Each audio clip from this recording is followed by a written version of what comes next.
Welcome to कहानी घर। की हिफाजत करने वाला शेर अबू हारिस कौन था? इमाम हुसैन के बचपन में पाले हुए शेर को क्यों आज़ाद किया गया? ये शेर आज़ाद होने के बाद कहाँ गया और करबला में किस तरह पहुँचा? और अबू हारिस शेर ने यजीदी फौज से कैसा सलूक किया? तमाम सवालात के जवाबात इस वीडियो में दिए जाएंगे। इस वीडियो को मुकम्मल ज़रूर देखिए। अस्सलामुअलैकुम नाजरीन। इमाम हुसैन ने एक छोटा शेर का बच्चा अपने पास रखा हुआ था। इमाम हुसैन को इस शेर से बहुत प्यार था। मौला हुसैन का घर मस्जिद के पास ही था। वो शेर घर के बाहर बैठा रहता था। वक्त गुजरता गया और वो शेर जवान हो गया। कुछ लोगों को इस शेर से काफ़ी तकलीफ और हसद महसूस हुई, जिसकी वजह से इन लोगों ने इस शेर को वहां से निकालने का मंसूबा बनाया और सोचा इस शेर को मदीने से बाहर निकाल देना चाहिए। वो लोग नबी हज़रत मोहम्मद सल्लल्लाहु अलैहि वसल्लम के पास आए और बोले, या रसूल अल्लाह, हज़रत हुसैन का शेर जवान हो गया है और हमें डर लगता है कि कहीं हमें काट ना ले।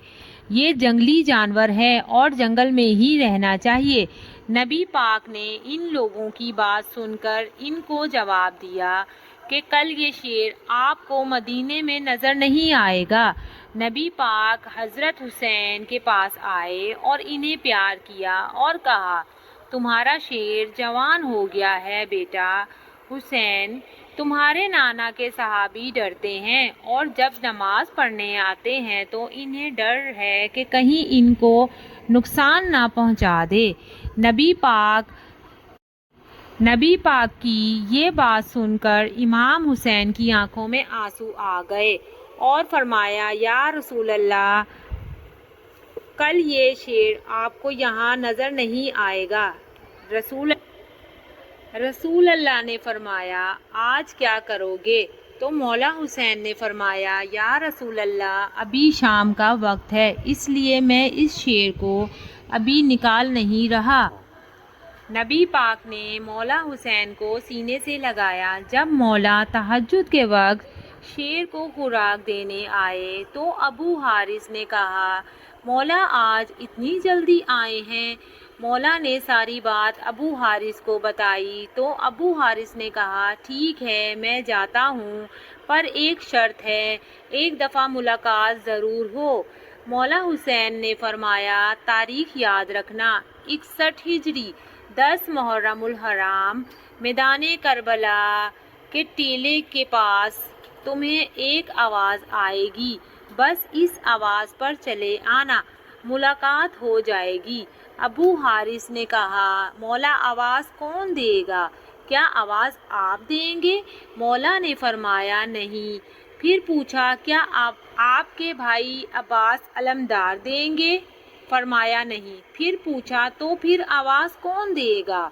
मौला रोए और फरमाया, मेरी 4 साल की बेटी सकीना सलामुल्लाह अलैहा देगी, या हमारी अम्मा फ़िज़ा सलामुल्लाह अलैहा देगी। आज भी करबला में वो मकाम मौजूद है जहाँ खड़े होकर बीबी फ़िज़ा ने अबू हारिस शेर को आवाज़ दी थी। वो रोज़ आशूर के जब खड़े होकर बीबी ने जब आवाज़ दी कि अबू हारिस जल्दी आ, मेरे बाबा के लाशे पर घोड़े दौड़ रहे हैं। मगर अफसोस, जब अबू हारिस करबला में पहुंचा तो इमाम हुसैन के जिस्म के 60 टुकड़े हो चुके थे। इदरीस बिन अब्दुल्ला कहते हैं, जब इमाम हुसैन शहीद हुए तो उमर साद के लश्कर ने इमाम हुसैन का जिस्म अतर दोबारा पामाल करना चाहा तो बीबी फ़िज़ा ने हज़रत ज़ैनब से इजाज़त चाही कि वो शेर को आवाज़ दें और बताएं कि ये लोग मौला के साथ क्या सलूक करना चाहते हैं। और बीबी फ़िज़ा इस शेर को आवाज़ देती हैं। वो आ गया।